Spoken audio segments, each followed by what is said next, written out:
Hello and welcome to Speech Time with Miss McDonald. Okay, so today this is going to be a video geared towards you parents. I have come across this question a lot. A lot of times families stop me and ask me the number one question of how do I get my child to focus? How do I help them build their attention? So this video is going to be about how to get your child to build attention, how to create an environment within your home to build attention, and different strategies that you can practice with your child so that their attention can build. So if you have a tablet and that's what you use to take notes on, if you use your phone, that's what you use to take notes on, or if you just want to use pen and paper, please bring all of that out, whatever it is that you use to take notes on, because it would be wise to take a few strategies down, jot them down so that you can remember them later. If you're not the writing type, make sure you save this video, make sure you like this video, and make sure you subscribe so that you can come back to it and practice these strategies as you see fit inside of your home. Without further ado, let's get started. The first few are going to be really quick because they all go hand in hand. The first one I'm going to give you is number one, cut out the distractions. As a therapist who has worked in homes and a therapist who has also worked in private practice and a therapist who has also worked in the school system, the number one tip that I can give is to cut out distractions as much as possible and use them to your advantage. So if you have a kiddo who loves those technological devices, as you know they do, make sure during the time when you're working with that child, those devices are not in use. So we're not using our iPads, we're not using our phones, the television is off. We're making sure that the environment is conditioned so that you can keep the focus on the activity that you are trying to show them. Now, if that activity involves using YouTube, if that activity involves technology, of course, you're gonna bring it out. However, if it does not need to be out. Television does not need to be on.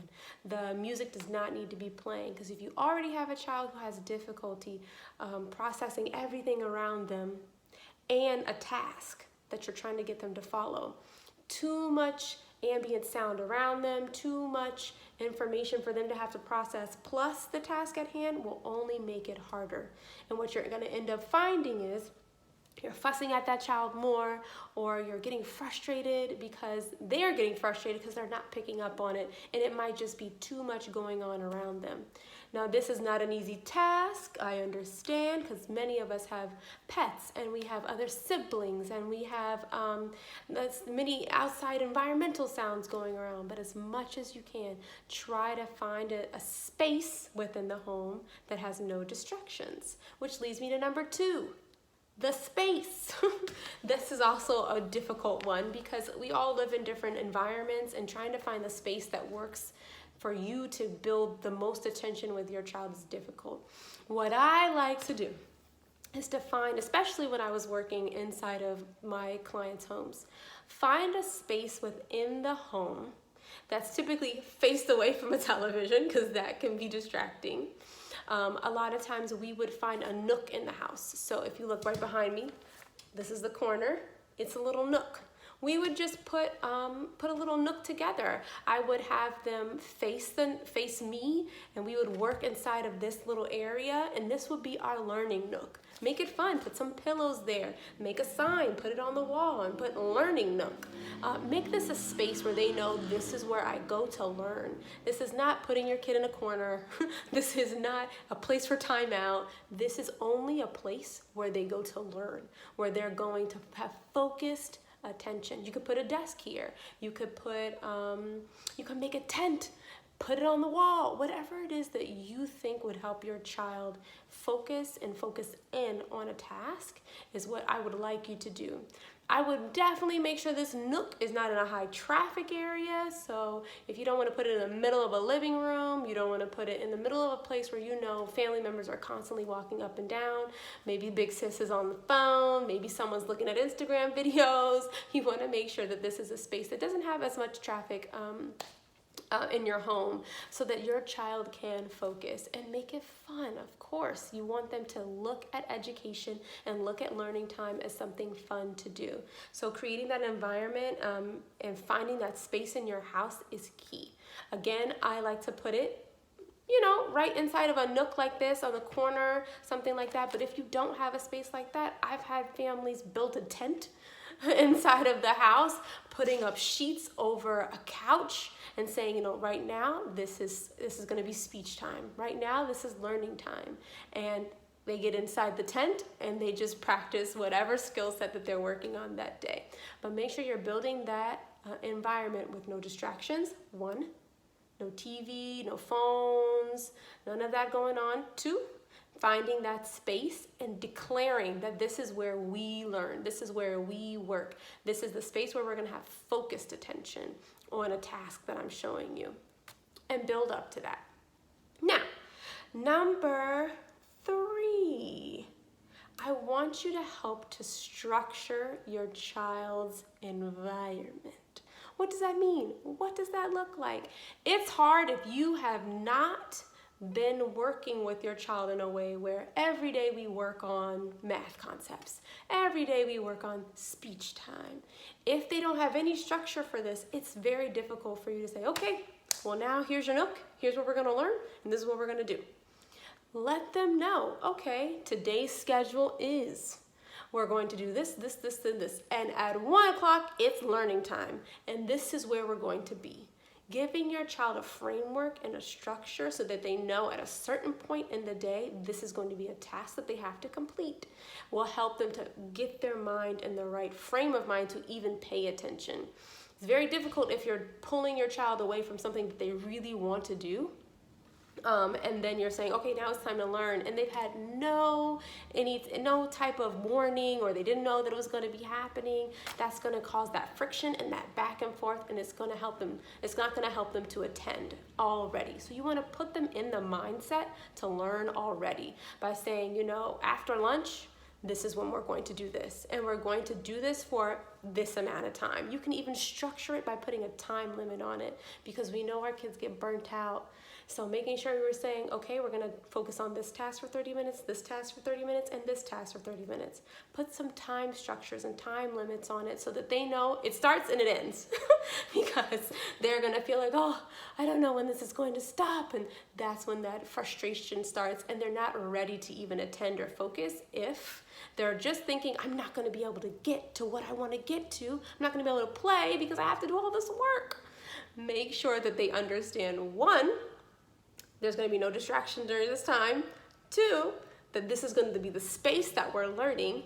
And 3, you're giving them that structure so they know this is happening every day at this time. And it's the most important thing is to be consistent. If you say like Monday through Friday, this is what we're doing. If you're saying Sunday to Sunday, this is what we're doing, you're making that choice. If you're working on it 7 days of the week or 5, making sure that they know what that structure is and what that expectation is of them during that time for them to have that focused attention. Now, here's number 4. If you're going to use a timing system, get a timer. Because kids like to see, oh, you know, this is how much time is left. This is how much more I have to do. Or we only have this much time left before I can get to X, Y, or Z. So you can use a timer such as the one that's on your phone. A lot of people have timers on their phone. You might have, your child might have their own tablet or something like that, and you could post that timer up and say, this is how much time you have, and you can keep the timer there as long as that tablet's used just for the timer. You can also set a timer on your TV and say, hey, you know, the TV will turn on at this time, because when we are done with our activity, you can go and have your time on the television. You can also get a timer that lights up, or a timer that shows how much time you have left, an actual timer that you can purchase off Amazon, or you could order online. And I'll put some links to some great timers that I like attached to this video so that you know what I'm talking about. But definitely utilizing timers so that your child knows, okay, this is how much time I have left. Sometimes that reduces that anxiety of, oh, I'm going to be doing something I really don't want to be doing for so long. and it would reduce that argument time back and forth. If that's an issue that you're having with your kiddo, getting them motivated to even try, you say, you know, we're going to do this for 10 minutes, then we're going to do this for 10 minutes, then we're going to do this for 10 minutes. And already you've worked up to 10, 20, 30 minutes. And then you're going to be helping your child to build up that attentional skill set, okay? So now that we've talked about attention, we're going to move on to first, then. I don't care how old your child is, this strategy works. I've worked with children in early intervention, and I've worked with children who probably aren't children, these young adults, young adults.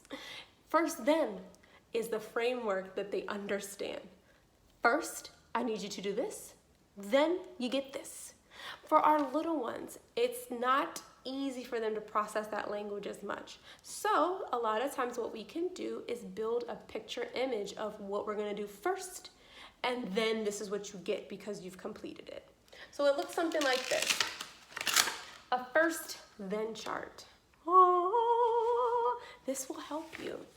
I put first on one side, and then on this side, I will put the activity that we're going to do.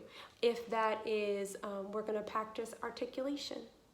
We are going to work on homonyms. We're going to work on vocabulary.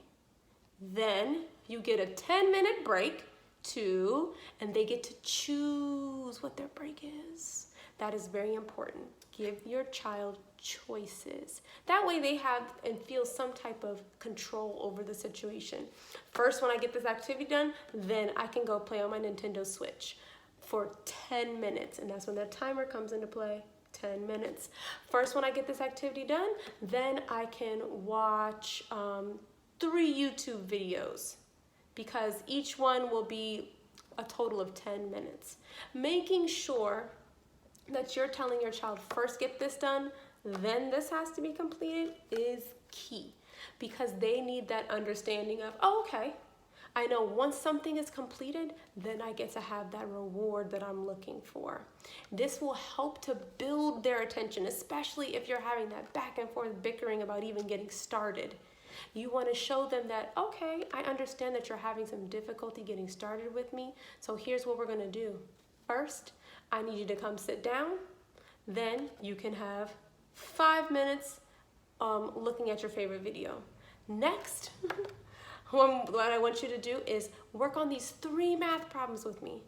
Then I want you to have a free time where you get some fruit snacks.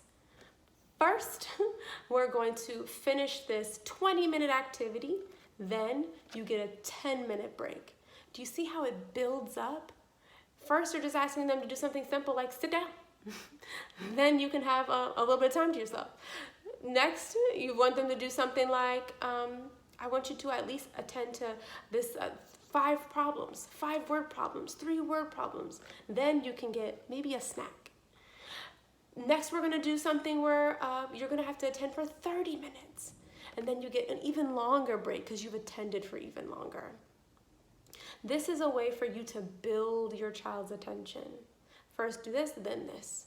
Making sure that they have that option. You can give them 3 options. Of course, you have to control the options, friends. You want to make sure that you're not giving the option to watch a television show that's 30 minutes. Because then they're going to be upset that the television show, they didn't get to finish it, right? So you want to give them something that is short. You want to give them something that is meaningful. So like, oh, we're going to give you, I'm going to give you 5 to 10 minutes to watch 2 YouTube videos.